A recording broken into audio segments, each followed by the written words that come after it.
Bonjour, je m'appelle James, je suis spécialiste en stratégie de résilience. La résilience est aussi l'art de transformer les difficultés de l'évolution et de la vie en bien-être, en solution.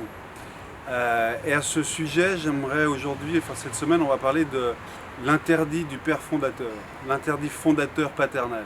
C'est-à-dire en quoi est-ce que le père, donc le mâle, pose une certaine limite qui oriente le passé vers l'avenir, qui permet de faire le deuil du passé pour aller vers l'avenir.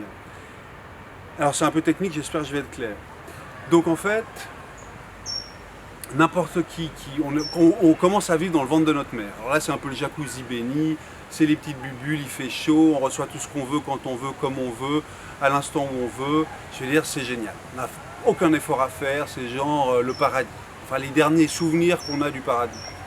Et puis tout d'un coup, on décide de naître parce qu'on est un peu à l'étroit, puis on a envie de respirer, puis on a envie d'aller vers la vie. Donc on naît.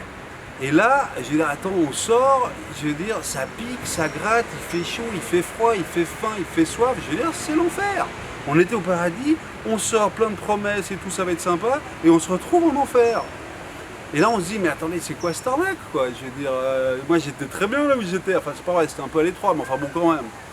Et puis là, du coup, on va se tourner vers nos parents, ou autres, mais disons vers nos parents, avec cette espèce d'attente de cette promesse de nos neurones miroirs, qui portent en eux le job de copier ceux qui sont déjà là et qui savent comment faire pour nous montrer, nous, comment faire. Et on va donc les regarder en disant, hé, alors, qu'est-ce que je fais maintenant? Comment est-ce que je fais pour retrouver mon paradis perdu? Comment est-ce que je fais pour retrouver ce bien-être, cette satisfaction, cette détente, cette euphorie? Et au niveau, donc forcément, on va être retourné d'abord vers le passé, on va être tourné vers le dernier souvenir qu'on a de quand c'était fantastique, c'est-à-dire le ventre de notre mère. Donc c'est cellulaire, c'est pas conscient. C'est nos cellules qui instinctivement veulent retourner dans le ventre de maman. Donc les garçons, évidemment, ils vont vouloir séduire leur mère. Et donc ils vont regarder vers le père qui dirige le monde extérieur, le monde de dehors. Comment est-ce qu'on fait pour accéder au paradis? Et ils vont faire la même chose pour essayer de séduire maman. Et puis là, en fait, c'est là où le père va jouer son rôle fondateur, c'est qu'il va dire, attends Coco, ça c'est ma meuf. Si tu veux une meuf, tu vas t'en chercher une. D'accord? Et là, le gamin, il se dit, ah merde, donc là, il peut détruire le père, il peut le tuer, entre guillemets, c'est-à-dire tuer le père idéal qui a les clés du paradis, et se dire, ok, eh ben, c'est juste un humain qui a peut-être pas les clés du paradis, mais qui peut me montrer quand même comment aller vers l'avenir pour construire mon paradis, pour me trouver mon ventre, pour me trouver ma meuf, etc. La fille, c'est un peu la même chose, mais elle doit un petit peu jongler avec la nature parce que au niveau des gènes, des cellules, le féminin et le féminin s'éloignent. Donc, et comme la fille n'est pas sortie du ventre de son père, mais quand même du ventre de sa mère, et qu'elle veut quand même retourner dans le ventre de sa mère, pour combiner, pour jongler, pour trouver une sorte de ruse, elle va s'identifier à l'enfant qu'elle porterait de son père. Alors de nouveau, c'est pas mental, c'est purement énergétique. Mais quelque part, elle va s'identifier à l'enfant que lui donnerait son père et qui va retrouver donc le ventre de sa mère. C'est un petit coup de jonglage de la nature, mais c'est comme ça que ça se passe. Et donc elle va essayer de séduire son père pour pouvoir retourner dans son propre ventre. C'est un petit peu complexe, mais j'espère que vous avez suivi. Et là, c'est de nouveau le père qui va dire, écoute ma chérie, t'es sympa, mais moi je suis le mec de ta mère, donc si tu veux un mec, tu vas t'en trouver un.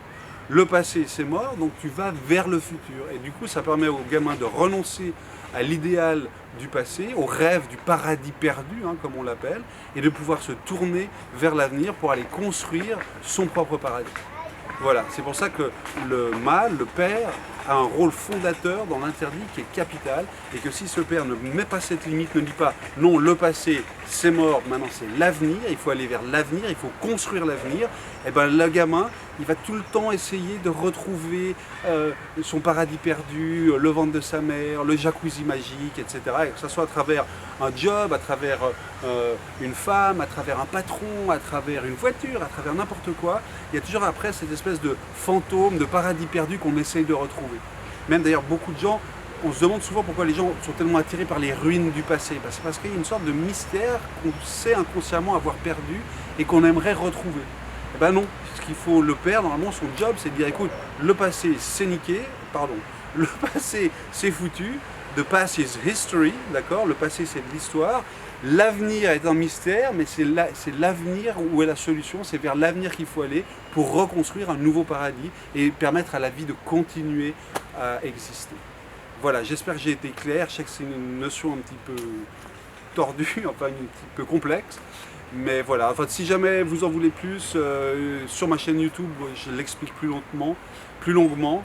Et puis sinon, bah, sur mon site internet, vous trouverez tout ce dont vous avez besoin pour en savoir plus sur tous ces sujets passionnants. Voilà, merci beaucoup et à bientôt.